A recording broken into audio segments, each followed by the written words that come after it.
साथियों नमस्कार, गौरव ज्ञान धारा में आपका स्वागत है। कल अपने संविधान संशोधन की एक क्लास आपको दे दी थी जिसमें 42वां और 44वां संविधान संशोधन बताया था। आज रीट परीक्षा की दृष्टि से जो और इम्पोर्टेंट संविधान संशोधन है वो एक साथ और रैपिड तरीके से अपन पढ़ने वाले हैं।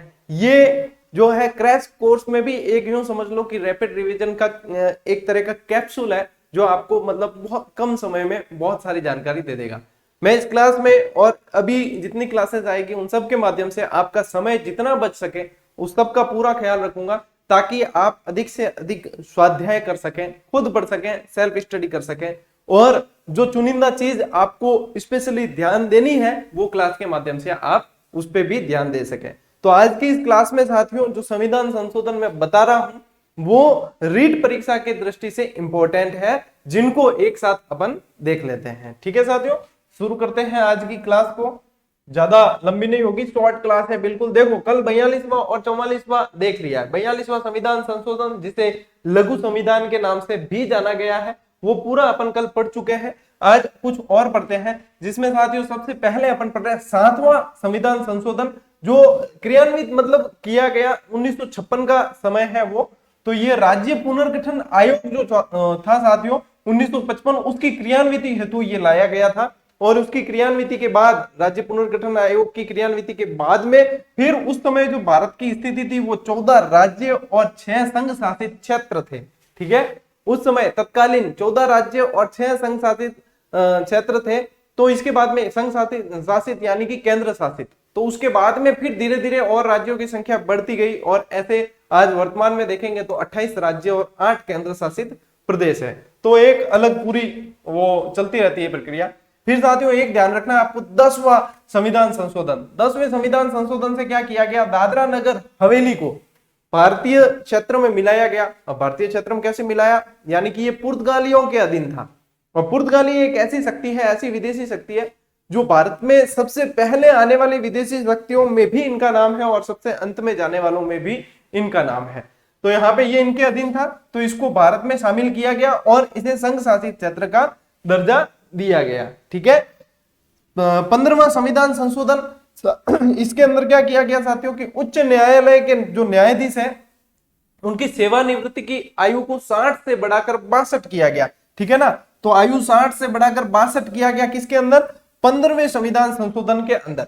अब जैसे उच्च न्यायालय पढ़ेंगे तब वहां पे भी अपन ये पढ़ते हैं कि उनकी सेवानिवृत्ति आयु जैसे 62 है तो पहले 60 से बढ़ाकर 62 जो है वो यहाँ पे किया गया, इससे पहले 60 वर्ष थी। ठीक साथियों, फिर देखते हैं साथियों 41वां संविधान संशोधन।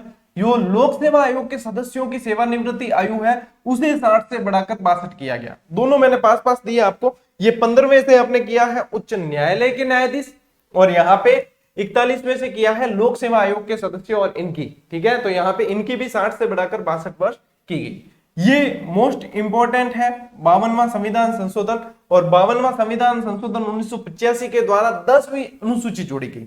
अब जब अनुसूचियां आपने पढ़ी थी, याद करवाया था आपको, तब 10वीं अनुसूची के अंदर आपको मैंने बताया भी था कि 10वीं अनुसूची किससे संबंधित है, दल बदल से संबंधित है, कि दल बदल से संबंधित प्रावधान किए गए और दल बदल न हो इसके लिए कड़े मतलब बहुत सारे नियम वगैरह बनाए गए इसमें, तो उन्हें रोकने से संबंधित प्रावधान है। ठीक है, इन शॉर्ट पूरी एक तरीके से बता रहा हूं मैं आपको।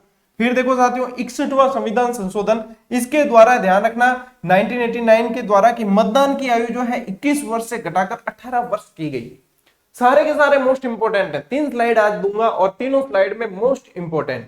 तो 61वां संविधान संशोधन ध्यान रखना, 61वां एक यहाँ पे भी आ रहा है एक यहाँ भी आ रहा है, तो यानी 61वां संविधान संशोधन से 21 वर्ष से घटाकर मतदान की आयु क्या की गई, 18 वर्ष की गई।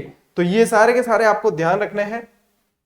इसके अलावा साथियों अगली स्लाइड पे आ जाते हैं अपन 65वां संविधान संशोधन। 65वें संविधान संशोधन से क्या किया गया, एसटी और एससी हेतु विशेष अधिकार के स्थान पर राष्ट्रीय आयोग का प्रावधान किया गया और 338 के अंदर राष्ट्रीय इनके अनुसूचित जाति जनजाति राष्ट्रीय आयोग के गठन का भी प्रावधान है। फिर वो बाद में आगे चलकर अलग अलग बट गए, पहले एक ही था फिर आयोग फिर आगे जाकर अलग बटा है, वो इस तरीके से है। ठीक है, तो यहाँ पे ध्यान रखना कि 65वें के अंतर्गत इसे क्या है, राष्ट्रीय आयोग बनाने के लिए प्रावधान किया गया।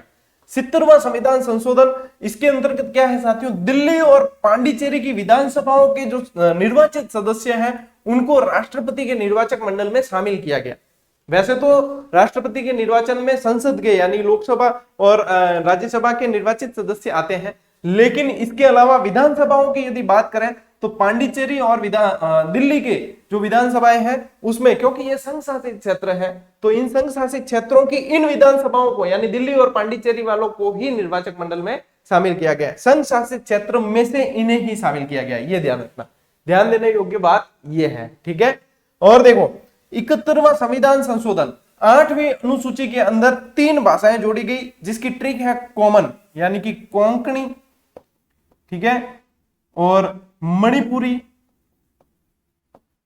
और नेपाली। अब ये भी जब आपको मैंने अनुसूचियां करवाई थी तो उसके अंदर ये तीनों ही मैंने आपको भाषा, इसके अलावा जितनी भी जो भाषाएं जुड़ी है 22 भाषाएं पूरी की पूरी आपको बताई थी कि कौन से किस संविधान संशोधन से जुड़ी थी, तो यहाँ पे ये भी ध्यान रखना, ठीक है। 73वां और 74वां दोनों ही मोस्ट इंपोर्टेंट है। 73वां पंचायती राज से संबंधित है और 74वां नगर निकायों यानी कि नगर पालिकाओं से और इनसे संबंधित है। तो 73वां संविधान संशोधन 11वीं अनुसूची इसके अंतर्गत जोड़ी गई और पंचायती राज की स्थापना का उपबंध किया गया। और इसके अंतर्गत 74वें के अंतर्गत जो है साथियों 12वीं अनुसूची जोड़ी गई, जो 12वीं अनुसूची है 12वीं अनुसूची जोड़ी गई और नगर निकायों यानी कि नगर पालिका नगर निगम इनके संबंधित प्रावधान जोड़े गए, ठीक है। ये दोनों ही मोस्ट इंपोर्टेंट के अंदर आते हैं। फिर देखो ये 86वां बहुत इंपॉर्टेंट है, बहुत पूछा जाता है। इसके द्वारा क्या किया गया साथियों कि 6 से 14 वर्ष के बच्चों को जो अब अनिवार्य और निःशुल्क शिक्षा दी जाती है, वो यहाँ पे 86वें संविधान संशोधन से संशोधन करके मौलिक अधिकारों में इसे स्थान दिया गया। तो यहाँ पे जो है 21A के अंतर्गत इसे 86वें संविधान संशोधन से इस चीज को जोड़ा गया है, ठीक है। 6 से 14 वर्ष के बालकों के लिए निःशुल्क और अनिवार्य शिक्षा, ठीक है। ये देखो बिल्कुल रैपिड क्लास चली है अपनी और समय बचाने की दृष्टि से पूरा ध्यान रखा गया है। कल कोशिश करूंगा कि मैं आपको कल 2 क्लासेस, एक सुबह कोशिश करूंगा, एक शाम को कोशिश करूंगा। देखते हैं कितना कैसे संभव हो पाता है। 91वां संविधान संशोधन, इसके अंतर्गत क्या किया गया साथियों, मंत्री परिषद की सदस्य संख्या जो है वो 15% से अधिक नहीं होगी, यह निश्चित किया गया। 15% किससे? सदन की जो कुल उपस्थिति है, कुल सदस्य संख्या है, उससे 15% से अधिक नहीं होगी, ठीक है। लेकिन जहां सदन की सदस्य संख्या ही 40 है या इससे भी कम है, वहां अधिकतम 12 होगी, यह निश्चित किया गया। अब 15% कैसे? जैसे कि राजस्थान की विधानसभा की 200 सीटें हैं, तो अपने यहां पर यह संख्या जो है 30 होगी, 30 से अधिक नहीं होगी, ठीक है ना, क्योंकि 200 का 15% निकालो आप तो 30 होती है। तो ये इस तरीके से लागू किया गया। 101वां संविधान, ये 101 लिखा हुआ है, ठीक है ना। 101वां संविधान संशोधन, इसके द्वारा जीएसटी यानी गुड्स एंड सर्विस टैक्स, आप जो भी जैसे आप लोगों पे जोड़ू मैं तो सभी देते हैं, वैसे कोई भी चीज बाजार से लेता है गुड एंड सर्विस टैक्स लगता है, सब पे अलग अलग इनके बने हुए हैं सारे। जैसे आप टेस्ट सीरीज लेते हो या कोई एजुकेशनल कोर्स ही लेते हो तो उनपे भी आपको 18% जीएसटी लगता है। तो ये यहाँ पे आप ध्यान रखना कि 101वां संविधान संशोधन जोड़ा गया। 103वां संविधान संशोधन क्या है साथियों, सामान्य वर्ग के आर्थिक रूप से पिछड़े वर्गों हेतु, ठीक है ना, यानी कौन से हो गए? ईडब्ल्यूएस, आर्थिक रूप से पिछड़े कौन से हो गए? ईडब्ल्यूएस, ठीक है ना। ईडब्ल्यूएस के लिए क्या किया गया कि शैक्षणिक यानी कि शिक्षा में और नौकरियों में आरक्षण की व्यवस्था इस संविधान संशोधन से की गई। और फिर इस संविधान संशोधन से संविधान के अंदर कहां पे संशोधन किया गया? अनुच्छेद 15(6) में प्रावधान किया गया और 16(6) में। 15(6) के अंदर तो शैक्षणिक यानी कि शिक्षा से संबंधित जो शैक्षणिक आरक्षण का प्रावधान किया गया और 16(6) में जो है नौकरियों से, क्योंकि इसमें 16 के अंदर लोक नियोजन और नौकरियों का ही प्रावधान है, तो 16(6) के अंदर नौकरियों से संबंधित ये प्रावधान किए गए हैं। ईडब्ल्यूएस को आरक्षण 103 के अंतर्गत दिया गया है, ठीक है।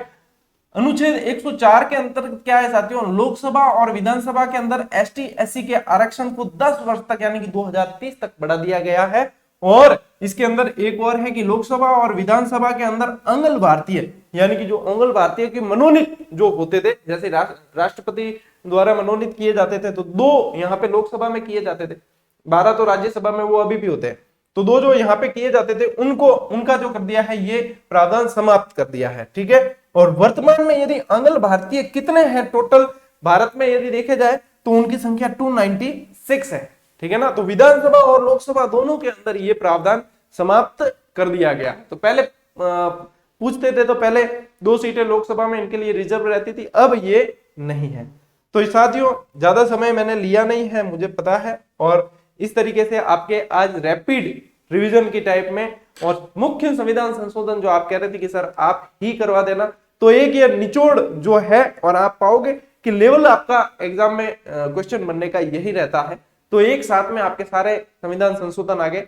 कल की स्लाइड्स, कल की पीडीएफ और आज की पीडीएफ दोनों की दोनों आपको टेलीग्राम पे मिल जाएगी थोड़ी देर में, और पढ़ते रहे ऐसे ही। इस समय लास्ट में अंतिम जो 8-10 दिन बचे हैं आपके, इसमें सेल्फ स्टडी पर बहुत फोकस करना, अभ्यास करते रहें और सेल्फ स्टडी करते रहें। इधर उधर की बातों में ध्यान नहीं देना है, नकारात्मकता को पास नहीं आने देना है, पॉजिटिव बना के रखना है अपने आप को, सब कुछ अच्छा होगा। मिलते हैं साथियों अगली क्लास में, अगले वीडियो में, तब तक के लिए राम राम, जय हिंद।